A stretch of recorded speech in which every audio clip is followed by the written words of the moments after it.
नितीन गडकरी सिंधुदुर्गमध्ये आले आणि सिंधुदुर्गवासियांना टोलची भेट देऊन गेले.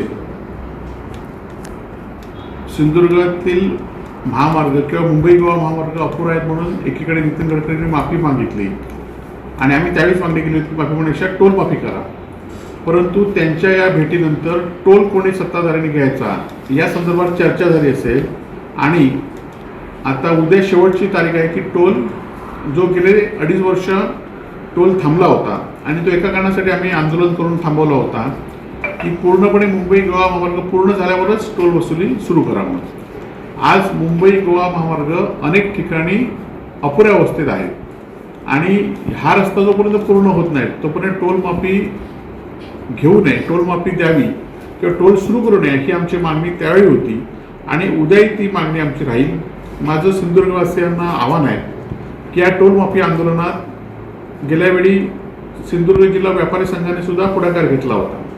आता जिल्ह्यातील नागरिकांनी वेगवेगळ्या संघटनांनी या पुढाकार घ्यावा, कारण जोपर्यंत टोल जरी नितीन गडकरी म्हणाले की ह्या महिन्यामध्ये हा रस्ता पूर्ण होईल तरी पण मुंबई गोवा मार्ग अजूनही 1-1.5 वर्ष पूर्ण होणार नाही आणि हा पूर्ण झाल्यावरच टोल घ्यावी ही आमची मागणी आहे. खरं तर टोल माफीची मागणी केल्यानंतर काही सत्ताधाऱ्यांनी माझ्यावर आरोप केले होते की यांना टोल माफी कधी अशी दिली जाते का, परंतु असा 12 वर्ष रस्ता कुठला रखडला जातो का हा पण एक विषय आहे. परंतु रस्ता जोपर्यंत मुंबई गोवा पूर्ण होत नाही तोपर्यंत टोल स्वीकारू नये आणि टोल स्वीकारण्यास शिवसेना उद्धव बाळासाहेब ठाकरे हे आंदोलन करेलच.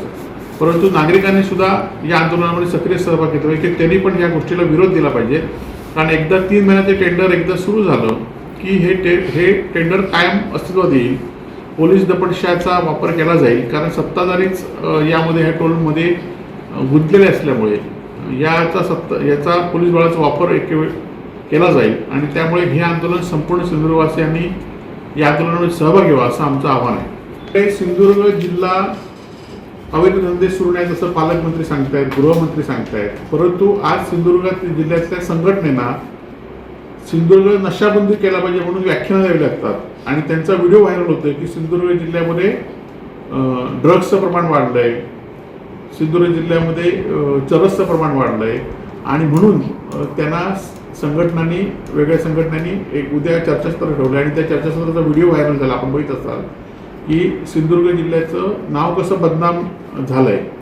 खरं तर हे जर आम्ही विरोधकांनी केलं असतं, जसं आम्ही कायदा सुव्यवस्थेबाबत म्हणतोय, राजकीय घटनाबाबत बोलतोय, तेव्हा सिंधुदुर्गवासियांचं नाव आम्ही खराब केलं म्हणून बदनाम केलं म्हणून सांगतायत. परंतु वेगवेगळ्या संघटनांनी मात्र आज सिंधुदुर्ग जिल्ह्याला नशेबंद सिंधुदुर्ग म्हटलं आहे आणि त्यामुळे पोलीस, गृहमंत्री आणि पालकमंत्री करतायत काय, इथे सत्ताधारी आमदार खासदार करतायत काय, हा सिंधुदुर्ग नशेकडे जाताना तुम्ही रोखण्यास अपयशी ठरलाय आणि हे सिंधुदुर्गच्या नावाला बदनाम करण्यास जबाबदार तुम्ही आहात. आणि ह्यामुळे तुम्ही नुसती आश्वासन किंवा नुसतं हे करून चालणार नाही, तर ह्या नशेबंद सिंधुदुर्गासाठी तुम्ही काय पाठीशी जाणार त्याच्या आणि हा कसा थांबवणार याचा तुम्ही विचार केला पाहिजे, त्याला पाठिंबा असेल.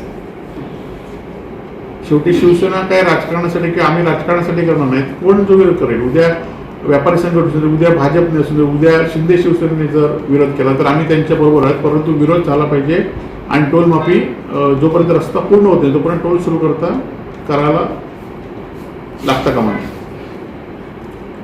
आता 27 तारीखला ही टेंडरची हे आहे, परंतु अजूनही आमचं म्हणणं आहे की तुम्ही टेंडर हे स्वीकारू नका, हे टेंडर पुढे टाकला आणि जर हे टेंडर झाले तर टेंडर घेणाऱ्या कंपनीने सुद्धा लक्षात ठेवा की आमचं आंदोलन असणार आहे, आम्ही टोल ह्याला नाक्याला विरोध करू.